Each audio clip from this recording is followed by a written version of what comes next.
I think Johnny and I are the only.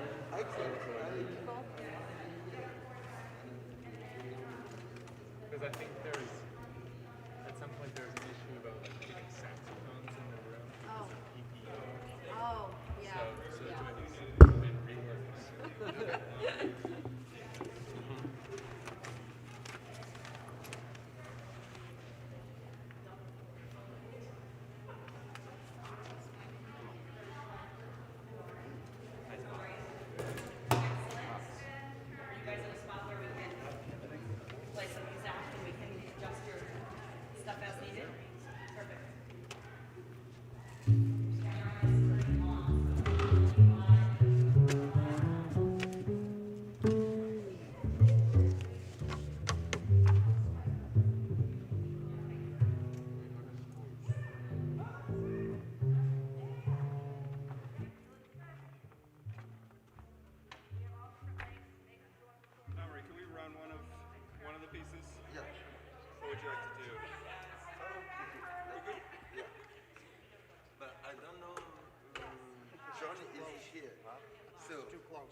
Checking out your arrangement.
One, two, one.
Very good. I thought maybe, but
Whew, I almost forgot that I had to come up here.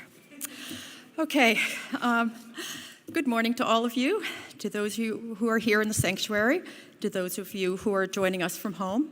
It's good to be with all of you. I am Hillary Clark. I am one of a team of worship associates that have the honor of serving South Church, along with our interim minister, the Reverend Susan Zahusky Brown, our director of Lifespan Ministry, Kirsten Hunter, and all our wonderful staff. We work together to bring you services each Sunday. Currently, we are offering Sunday services at 9 and 11. The first service is live streamed on YouTube and remains accessible for later viewing. If you're attending the service as it is live streamed, please chat to one another and greet each other. For the time being, we are offering social hour downstairs in the fellowship hall after each services. Unfortunately, we will not have food or drink as we need to remain masked, but we do have each other, and that is a blessing. If you need a listening device, for those in the sanctuary, you can go to the back and ask an usher for it. The music today is offered by our pianist, Susan Adams, our director of music ministry, Johnny Pfeiffer, and some special guests. You may have noticed them. Johnny, would you like to introduce the guest artists? Yes, please. Is this on? Okay. All right. Wow. Thank you, all my guests, for being here. And thank you for all being here. And you out there, let me begin by welcoming Namari Keita and Liz Fowler from Seacoast West African Dance and Drum. And I don't know if I have everybody's names, but we have Emily and Anne and Maureen and Emma and Megan and Cindy and Karen and John and Nancy and Dale, all with us drumming and dancing. Thank you for being here. Did I miss anybody? Steve. He wasn't on the list. Sorry, Steve. Steve was here. He was here the earliest. He was ready to get going. Thank you for being here, all of you. And over here, our wonderful pianist, Susan Adams. And our wonderful guests, Jimmy Clark on trumpet, Eric Quinn on trombone, Josh Gagnon on trombone, and Unitarian on bass. I could say so much more, but I would love to get the service going. So I'm going to hand this over to Jen. Thank you. And Johnny on drums, because he won't announce himself. How awesome was that? Just a couple of quick announcements for you guys this morning. The Holiday Decorating Committee is still accepting donations for all of the decorations. And I believe that Reverend Susan is going to tell us a little bit this morning about blessing stars. And the decorating committee will actually be out in the narthex with the blessing stars. So if you would like to make a donation, please make sure you make a pit stop at that table. Next Thursday evening at 6:30 will be our Solstice Vespers service here in the sanctuary. There'll be readings, reflections, a drum circle to welcome the return of the light. Masks and waivers are required, so that is 6:30 next Thursday night. We also have a newly formed community action team. So if you're engaged or connected with social justice or community action organizations in the Seacoast and want to help with South Church's immediate response to community crises or events, we would love to hear from you. You can email community action at South Church, at the standard South Church email, you know what it is. You can also find it on the website, or you can contact myself and I can put you in touch with the right folks. You also know that half of our monthly collection is shared with an organization in the Seacoast doing good work, and next month we are accepting nominations for all of those organizations that we will vote on during the month of February. So you can vote online, nominate online or nominate in person. Stay tuned for info about that. Today during social hour, if you head downstairs, the Learning Associates will be downstairs. They have I believe an art table set up, and we'll be facilitating a discussion about how this year's holidays are a little bit different than last year's holidays. And I think that's it. So lots of exciting stuff going on. If you have any questions, I'll be in the back. I also, if you have reserved your Christmas Eve tickets, have Christmas Eve tickets with me. So make sure you grab those.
As we light the chalice in the sanctuary, I invite you to light your chalice at home.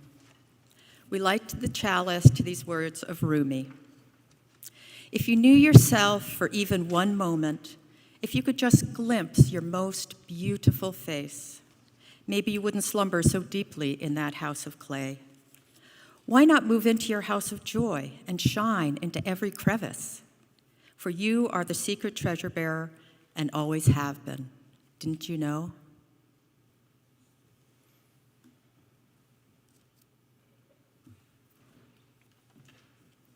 And now we'll light the Advent candles. Okay. The season of Advent is a season of celebration and preparation. For hundreds and hundreds of years all over the world, people have gathered to prepare to celebrate the birth of Jesus and to recognize the glorious changing of the seasons. During these weeks leading up to Christmas Eve, we light 4 candles symbolizing faith, hope, love, and joy for all the wonders of the world in which we live and move and have our being. On this 3rd Sunday, we relight the first 2 candles on the eastern and southern side of the wreath. Then we light the candle on the western side of the wreath and speak these words. Spirit of the West, of evening and autumn, be with us as the sun sets. Help us to enjoy the rich bounty of love. Flow through us with tenderness, kindness, affection, forgiveness, and joy. Please stand if you are able and join me in reciting the mission statement. It's written in your order of service. At South Church, we nurture spiritual growth through worship, learning, and community. We celebrate the worth and dignity of all people and inspire one another to act on our faith in the larger community. Thank you.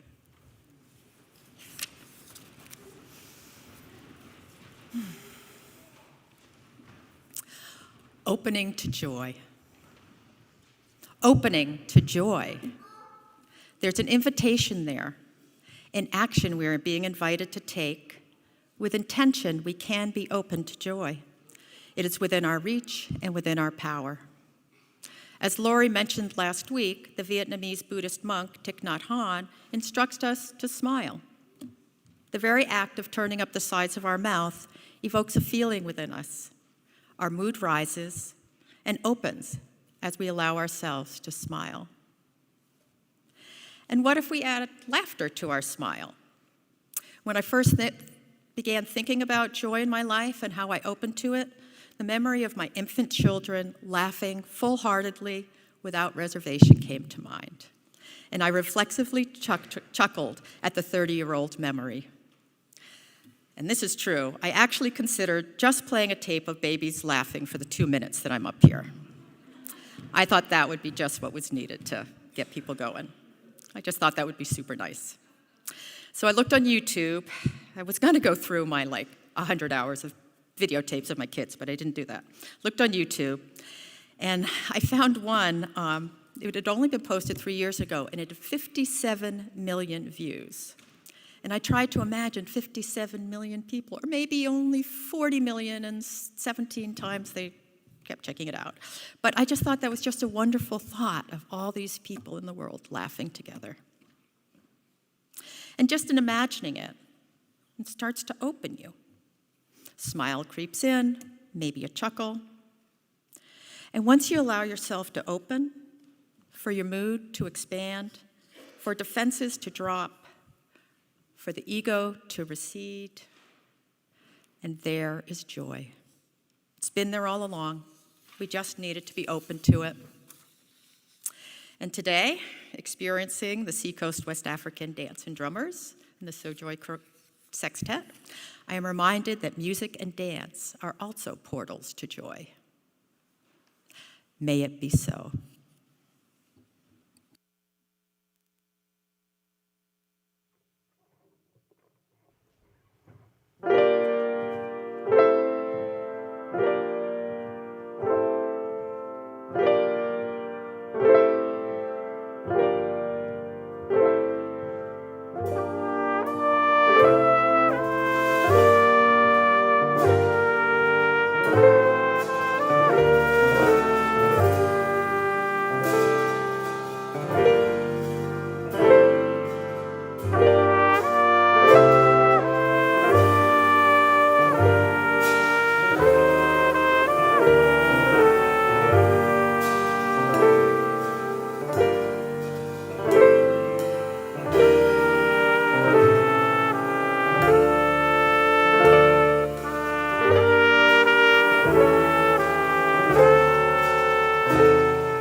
So for our time for all ages this morning, I would like to hand this over to Liz Fowler from Seacoast West African Dance and Drum to teach all of us one of the moves you saw from the cuckoo, which is the opening dance. Would you like to say anything about it? Yeah, so the rhythms and dances that we're doing are all from the country of Guinea. And cuckoo is a dance of celebration. So all three of the rhythms that we're doing today are rhythms of celebration. And cuckoo, one of the times that this rhythm was played was to welcome people back from fishing. And so come on up and join us, please, to learn a few steps of the dance cuckoo from Guinea.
So, Jen, are the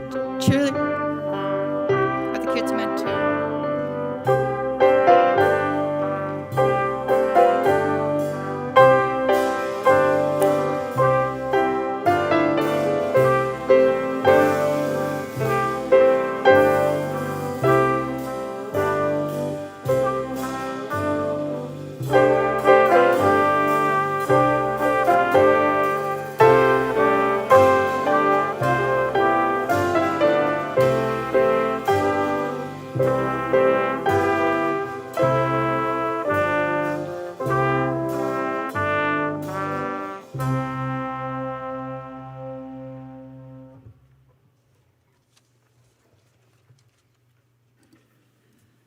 Hi again. It is now time for our offering, time for us to support all the good work and programs of this church. In addition to supporting our church community, we also choose a community organization with whom we share our riches. As you know, during the month of December, our shared plate recipient is Haven, New Hampshire. Haven serves women, men, children, and people of all marginalized genders and identities affected by domestic and sexual violence. They make the greater Seacoast area a safer place to live by providing support for survivors, prevention education, and community outreach. In addition to giving here in person or on our website, you can also download the new Vanco mobile app for free. Through the app, you can make a one-time donation or set up recurring giving. Simply download the app, search for South Church, and follow the prompts. You may also still send in a check and mail it to our office at 73 Court Street in Portsmouth. Please give as you are able. There is great joy to be found in giving generously. The offering will now be gratefully received.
Let's just take a moment and breathe in the energy, the beauty of this space, the sound of music, feet, bodies gracefully swaying. Let us just be filled with that spirit that is unnameable and unknowable until we are in the midst of it, and then we feel it right here in our hearts.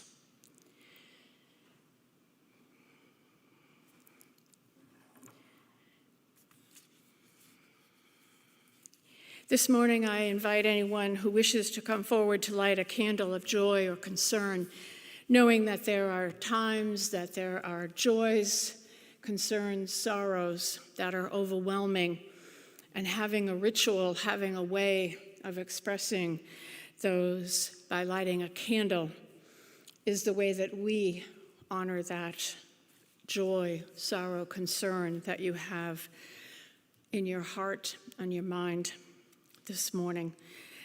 And I encourage you to, if you have something that you want to make sure that we know about, that we respond to you, that you take a moment and write it on a pastoral request card that is in your pew and put it in the basket as you light a candle.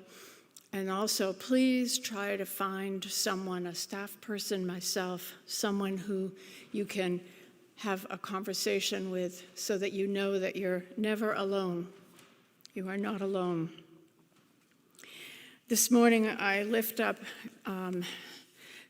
two persons. Linda Keefe, our beloved Linda Keefe, has ended up back in the hospital and is not taking phone calls, but what we have decided to do is if anyone wants to get a message to Linda, then if you would send it to myself or to Angela, and then I will weave all of your thoughts together like a prayer shawl for her. And we will have all those thoughts go to her as she deals with her health issues. And hold Linda in your heart. We will light a candle for her this morning. And Connie Fryermouth is still struggling with some health issues, and please hold her in your thoughts as well. We really want you to know that you're held in love and care, and we will not mention people who don't want us to have that concern expressed publicly, but we do want you to know that we will, if you're in touch with us and you wish to have your prayer need expressed aloud, we will do that if you will get word to us by Friday. And before I invite you to come forward, let me talk about another way we can bless ourselves, bless our families, bless this community, which is the star blessings. Outside on the table are gold stars and markers, and I invite you to take a moment as you're leaving here to write a blessing for your family, for yourself, for the community, or for the world, and then tie a ribbon on it and tie it outside on the railing. And during the day and during the night, in particular on a day like today when the wind is blowing, those wishes will shine and shimmer, letting the world know that we're here. So those are ways that you can express your prayerful needs. And now I will invite you to come forward to light a candle of joy or concern. I would encourage you to come out the outside aisles and come back up the center. Please come forward as you are inclined.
This past week, as I was doing some Christmas holiday decorating, I was thinking about the phrase, "Home is where the heart is."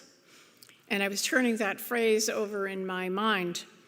I wondered if it was just a successful merchandising slogan, as when I was looking in the stores for some new decorations for my home, about 80% of the decorations said heart or home, and I thought,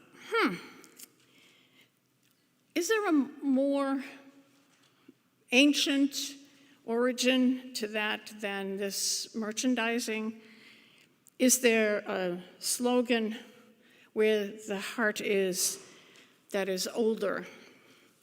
And what I found out is that the slogan, though it has in fact been used since time immemorial, is attributed to Pliny the Elder, who lived around 23 to 79 AD. And it came to us first to be used in the United States with Davy Crockett and Other Plays by J.J. McCloskey. Has anyone ever seen that play? And then after that, it became an oft-used phrase. The exact quote from that play was, "Well, home, they say, is where the heart is." The simple meaning, of course, is that one prefers one's own home to all other places, or that home is where one is most emotionally attached. But what is a home? The holiday season does make us think about a home, doesn't it? This holiday season, we can't escape thinking about home, nor can we escape all the songs about home for Christmas. Sometimes our memories are positive and filled with rich, pleasant, and warm thoughts, filled with loving, caring, compassionate, joyful thoughts of parents and siblings, relatives, and friends whose better nature shines brightly like burning stars during the holiday times. Sometimes there is one house that becomes home to go to. I remember Christmas Eve at my grandmother Celia's in Lancaster, Massachusetts. It was the one time of the year when all the Fay and the Joyce side of the family, that's my mother's side, gathered together to eat, greet, and share the holiday night. I even had a picture of 12 of us cousins singing Christmas carols. I have a pose of the most perfect little O-shaped face. My mouth, O-shaped, perfect, masking the fact that I could not nor now sing. My sister, Patricia, is making rabbit ears over my younger brother's head, and Judy, another cousin, always the most adorable and the most beautiful of us, is shown decked out in a new dress, looking stunningly beautiful, but totally lost. We were too cute for words. And it was fun. It was joyful. It was a place that was a home where our hearts were. That is, until one of the uncles got drunk and started getting too close to the young girls. And one of the wives of another uncle would loudly complain, "There's not enough non-meat goodies to eat, and that proves that your family does not honor that we are Seventh-day Adventist." And other things that I probably won't mention. We cousins, after having enough of this, would entertain ourselves by sneaking into the back passage hallway where the largest, fluffiest, white, sweetest, yummiest jumbo marshmallows were kept in a secret jar, reserved only for the most special of times, and to be doled out as if they were wafers of communion. We were not even a Catholic family, but 3 generations of Unitarians, but we knew communion to be something very special.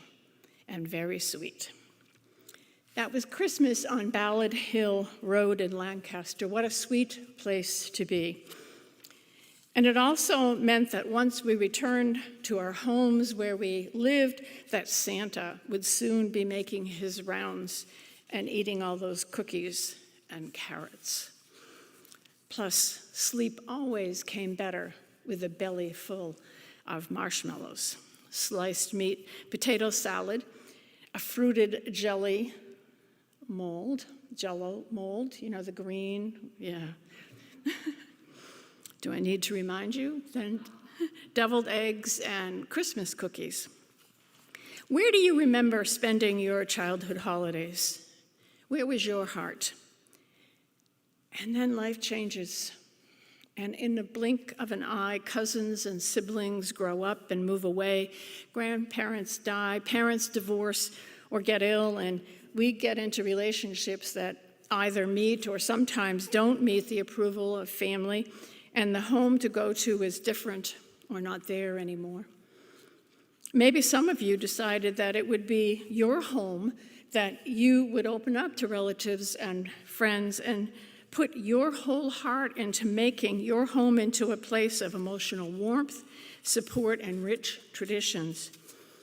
And I hope that however you have remembered the homes where you spent or that you will spend your holidays, you will take the time to talk about why you call a place home. And what I'm going to invite you to do now is to take a minute, talk to your neighbors in front of you, beside you, across the pew. Talk about where you used to go for your holidays. Where was that place you called home? Where will it be now, and why is it important? I'm going to ring the chime, going to encourage you to have some conversation with one another, and then to come back together.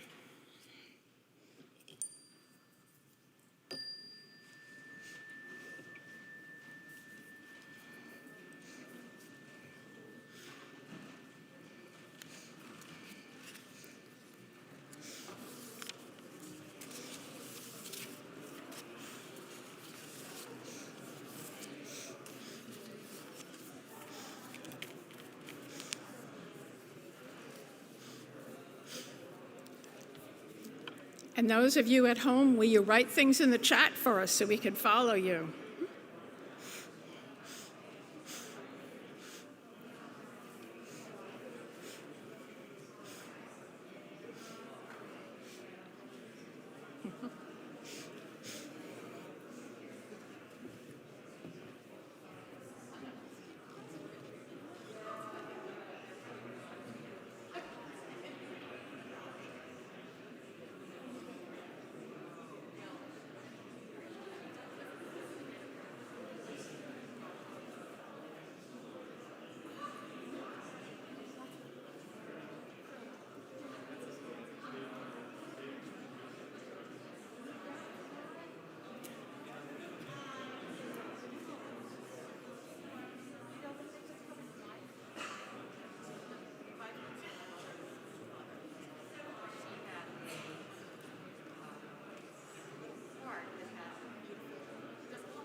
I hope you enjoyed that little conversation and that you'll have more at fellowship time.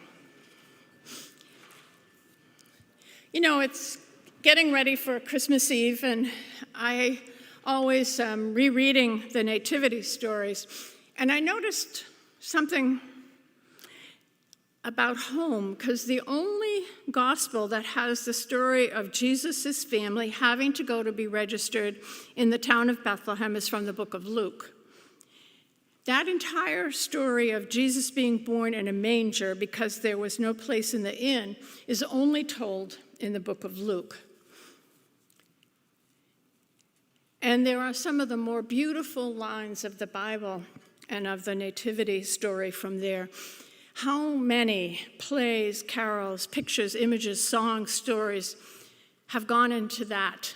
And then these 4 lines that I want to share with you. And she gave birth to her firstborn son, wrapped him in swaddling cloth, and laid him in a manger, because there was no place for them in the inn.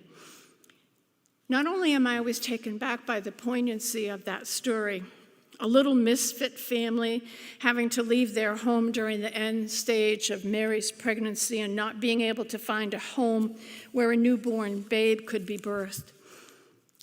But this, we have always assumed and been led to assume that there was no place, no room in the inn. But in fact, there was no place for them. Not there was no room at the inn, there was no place for them. And what does it mean to have no place? It means to be outside the expected norm, to not be allowed inside a place because of not fitting in. That's what it means. There was no place for them. Every person deserves to be born into a place that will accept, love, cherish, and nurture them. A home is this. It is fascinating to me that Jesus' life story begins with a story that lets us know that he represents the homeless person. He represents that unexpected child, the outcast, the unfortunate. Having a home is a way that we can say to the world, and especially in this country, it has become a way to say, we matter, we value, we fit in, we are important. While traveling in Mexico during a sabbatical in 2008, Ron and I passed many a ramshackle and downtrodden hut, but there were always red curtains, even if plastic, in the windows, and yellow and blue and green and red paper strips over the doors. And inside the home were hammocks of rich and bright colors, ready to receive the dweller home after a long and tiring day to a restful place to lie and rest. And I learned while traveling there, and it was reaffirmed whenever I read that nativity story from the book of Luke, that home is where the heart is, or hearth is, not where the Maserati is parked, or the impeccable yard is showcased, or how many roomed mansion it is, but home is where there is a light on, where a fire is being tended, where family, loved ones, or pets await your return. The author of Luke was brilliant in setting the beginning of the life of a man, Jesus, in a manger. The Jesus who would grow up to minister to and stand for the oppressed and the outcast. And the act of wrapping the babe in swaddling clothes sets the stage and invites us to wrap our newly formed ideals and values in tender but strong ways so that we can have a heart full of courage, bravery, compassion, and even joy to nurture our spiritual home. How do you want to build your future home, not just for the holidays, but for a life of heartfelt compassion and care, joy, courage, sharing? How are you preparing your home for the holidays? How are you preparing your spiritual home for the holidays? When you talked with one another, did it reaffirm something that was vital and important about a value that you want to wrap and hold tenderly for this season? Oh, the joy of preparing that warm and welcoming place. May it be so.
We extinguish this flame, but not the light of truth, the warmth of community, or the fire of commitment. These we carry in our hearts until we are together again.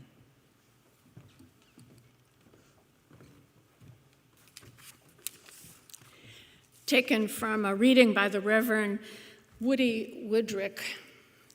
The darkness of the year comes upon us, and then Christmas, the festival of light, the celebration of a single birth, the celebration of a single star, the celebration of a single hope, and may you all have moments of joy and happiness in the days to come. And may it be so. Amen.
Okay, well, it does come up fast. I'll watch you. Yeah, I wasn't. well,